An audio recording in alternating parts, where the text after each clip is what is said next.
working in the arts is about transformation. And transformation isn't a matter of letting go of the past, it's a matter of remembering, and it's adapting, and it's modifying, but it's not a break.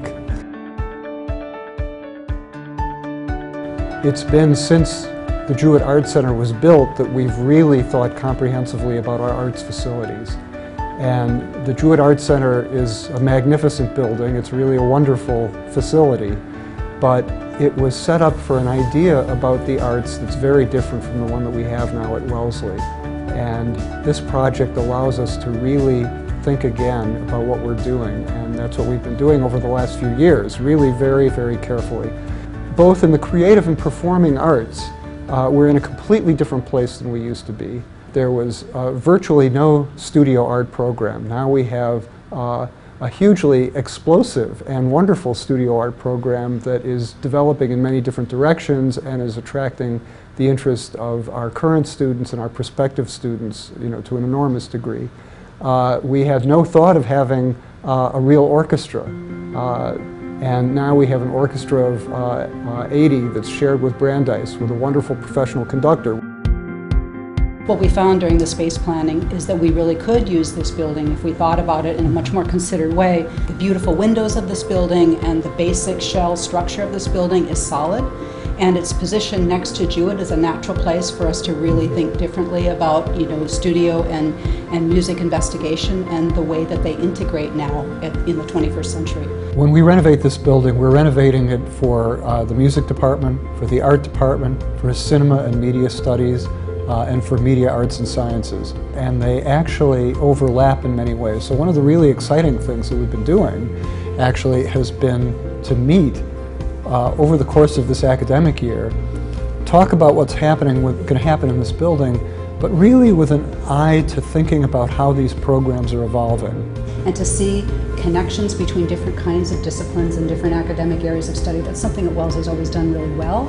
And I think this building really honors the fact that that hands-on making now is at a very advanced level and is a very complex undertaking. It's not a tacked-on experience to a lecture, but it's really an integrative experience. And that's, I think, the heart of the Wellesley method has been that appreciation and understanding of the process behind how this object or piece of music or print came to be.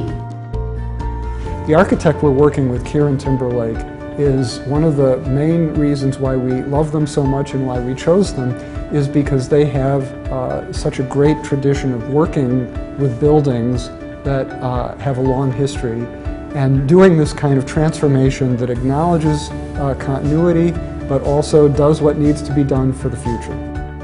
The vision that we have for this facility, I think the first thing that comes to mind thinking about that is that a student should walk in here, or somebody from the public, but first and foremost the students, and obviously the faculty too. And they should just immediately be excited. And there are a few things that they should see right away. One of them is the bustle of activity. And I think part of the design that we're working with actually allows people to be aware of a lot of action, a lot of stuff happening in different parts of the building, but also to have the space, their own space to do the work in that they need. We don't necessarily think of students in terms of whether or not they're going to be majors.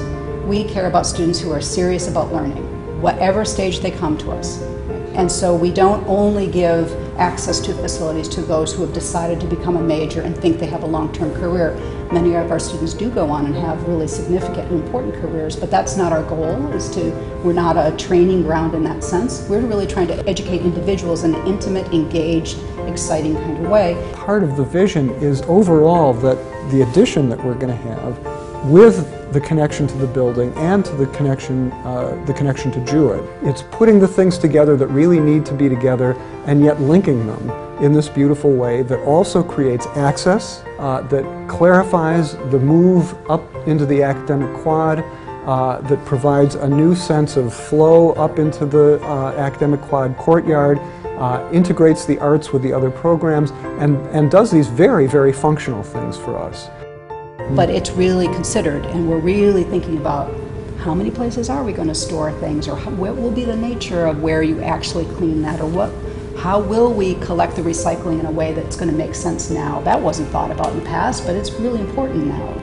Yes, and our architects are really big on sustainability, and they're finding the solutions that will make this as energy efficient a space as possible. We want it to be set up so that on day one, fabulous things happen here, and on day 7,200, fabulous things will happen that we could never have anticipated, that it will be a space that will also creatively evolve. And our architects have worked with us very, very closely to create that kind of possibility. The inside's going to completely change, but one thing that's not going to change is there's still going to be on one of the doors outside a sign, a motto that says chemistry, because that's what this building was. So we've already changed. That's just one of the obvious ways in which we're going to remember our past, but transform things really very significantly.